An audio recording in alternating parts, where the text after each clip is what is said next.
আসসালামু আলাইকুম প্রিয় ফুটবল ফ্যান্স।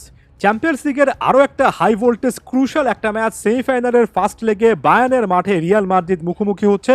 ফুটবল ফ্যাকের আজকের এই ভিডিওতে এই ম্যাচের সম্পূর্ণ প্রিভিউ তুলে ধরার চেষ্টা করছি। শুরুতে আসছি ম্যাচ টাইমিংয়ের কথায়। বাংলাদেশ টাইম অনুযায়ী মে 1 AM এটা হচ্ছে ম্যাচ টাইমিং, অর্থাৎ বাংলাদেশ সময় অনুযায়ী এই মঙ্গলবার রাত 12টার ঠিক 1 ঘন্টা পরে ম্যাচ।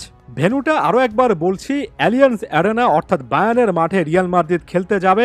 খুবই এক্সাইটিং একটা ফিক্সচার, দুটো ক্লাবের নাম দেখলে বোঝা যায়। যদি লাইভ টেলিকাস্ট দেখতে চান তাহলে সনি পিকচার্স নেটওয়ার্কের টিভি চ্যানেল সনি লিভ ইত্যাদি প্ল্যাটফর্মে চোখ রাখতে পারেন। অফিসিয়াল আনঅফিসিয়াল অ্যাপও কিন্তু ফুটবল দেখার জন্য পারফেক্ট একটা মাধ্যম, এমনকি ওই মোমেন্টে এসে ফেসবুক ওয়াচেরও হেল্প নিতে পারেন। এরপর দুই দলের স্কোয়াড এবং সম্ভাব্য লাইন আপ সম্পর্কে আলোচনা করতে চাই। একই সাথে ওভারঅল ট্যাকটিক্স স্ট্র্যাটেজিও কিন্তু থাকবে। দেখুন, ওভারঅল যদি আপনি পুরো সিজনের ধারাবাহিকতার কথা চিন্তা করেন এবং পারফরমেন্সের কথা চিন্তা করেন, নিঃসন্দেহে রিয়াল মাদ্রিদ এই মোমেন্টে আসলে একটা বেটার শেপের মধ্যে আছে, একটা বেটার জায়গায় আছে। অন্তত আত্মবিশ্বাসের জায়গা থেকে রিয়াল মাদ্রিদ ম্যানচেস্টার সিটিকে যেভাবে বিট করে এসেছে, একটা দল যখন এর আগের চ্যাম্পিয়ন দলকে রীতিমতো নার্ভের সর্বোচ্চ পরীক্ষা দিয়ে বিট করে আসে, তখন সেই দলটার পক্ষে বাজির দরটা বেশি থাকে। তবে এই জিনিসটা ভুলে যাবেন না যে বায়ার্নের ঘরের মাঠের খেলা, এবং বায়ার্নের ঘরের মাঠে অন্তত চ্যাম্পিয়ন্স লিগে বায়ার্ন মিউনিখের একটা কিন্তু সুনাম আছে। তারাও কিন্তু আর্সেনালের বিপক্ষে খুবই কঠিন দুই লেগের এই নার্ভ রেকিং সিচুয়েশনগুলো ফেস করে তারপর এই সেমিফাইনাল পর্যন্ত এসেছে।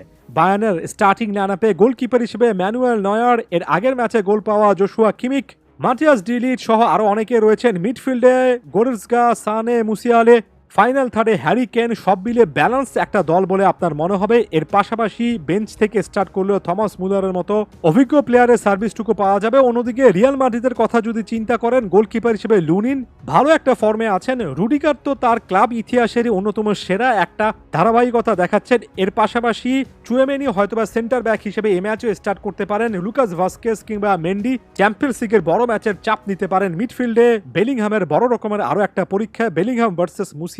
এই লড়াইটা দেখার জন্য রীতিমতো মুখিয়ে আছি। দুই বন্ধু ভিন্ন দুটো ক্লাবে খেলছেন, দেখা যাক দুই বন্ধুর মধ্যে আসলে কে শেষ পর্যন্ত এই এনকাউন্টারটাতে শেষ হাসিটা হাসেন। ভুলে যাবেন না, Vinicius, Rodrygo, Toni Kroos, Valverde, Camavinga নিজের দিনে যে কেউ গেম চেঞ্জার হতে পারেন।